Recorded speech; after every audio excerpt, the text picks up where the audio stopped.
You're watching The Digital Lifestyle, your 24-hour source for Apple news and rumors.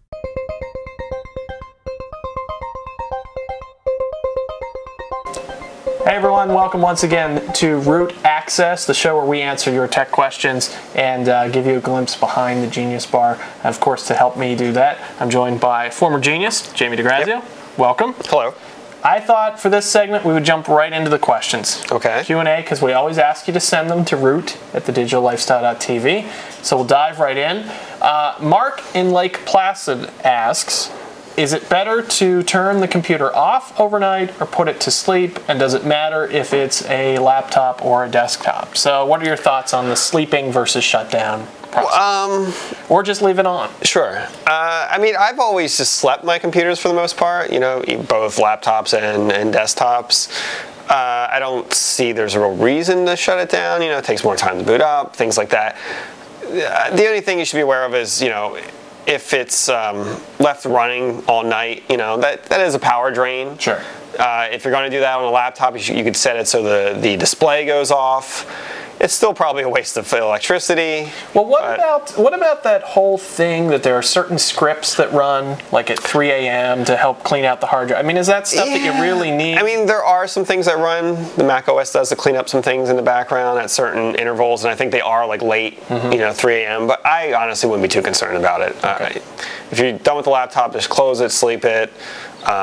You know, desktop, put it to sleep. I don't see the need to let it run. And the thing I used to say back at the store, although this was back in the days of the G4 iBooks, I don't know if this is still true. I believe it was leaving a laptop asleep. You could leave it asleep for something like 2 days, and it would use as much electricity as the startup process. That might be true. I mean, we've slept, when I used to work there, we would sleep some of the laptops we would use just, you know, behind the Genius Bar, and they would sleep for like a week even, and you would boot it up and it would, you know, open it up and be fine. So, you know, it's using very little power on the battery. So I would say, Mark, you can be green, and unless you really need it to be on all night, you can put the computer to sleep or shut down. Really, that's kind of a personal preference. If you're in some sort of business where you need to start right away in the morning and open it up and be ready to go, you can just put it to sleep.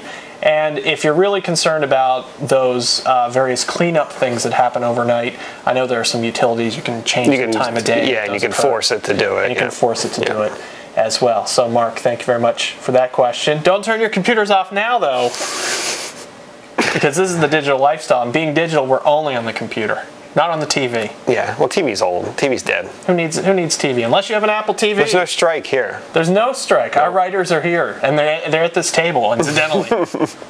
So there you go. Our verdict there is just do what makes you feel good, I guess. All right, let's move on to our next question. Tammy in San Diego asks it's a little provocative if you ask me. She says, does drive speed matter? You tell us, Tammy. I don't know. Well, I mean, I guess it depends on what you're using the computer for. I mean, although most modern hard drives now, I think all of them except for maybe like the new Mac Air runs at a much slower speed, are running at least like 5,400 RPMs. Right. So, I mean, it does matter. I mean, obviously you can access data quicker and write to the drive quicker the faster it's moving. But unless you're doing like high performance things involving, you know, audio or video or maybe some animation, I don't think it's a big deal. Well, no, and I think it's one of those things that's kind of cleared itself up over time, because back when the PowerBooks, I know you could get a 4200 or a 5400 drive, but as I recall, the dirty little secret there, maybe we should change the name of the show to Dirty Little Secret. Dirty Little Secret. As I recall, the dirty little secret there was that it was a bandwidth issue, and so whether the drive was fast or not didn't really matter, because the bus speed and so forth, you couldn't really move the data any faster anyhow. The bottom line is, though, I think on most applications, Tammy, if you have a faster drive, great. Even on the MacBook Air, though, most people would obviously not recommend a 4200 RPM drive for video, especially when it's the same drive that's in the iPod. Yeah. But I will say that I have captured long pieces of video before directly to an iPod, using it as an external hard drive. So it can be done. The other thing you've got to consider is Really, it's a question of getting the right machine for what you're going to be doing. I think that's a bigger.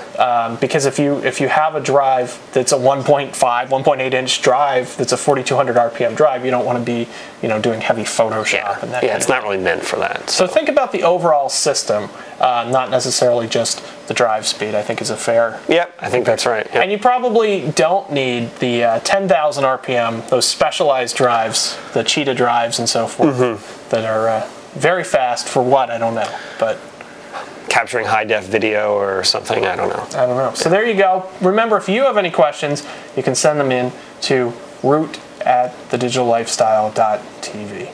We'll see you next time.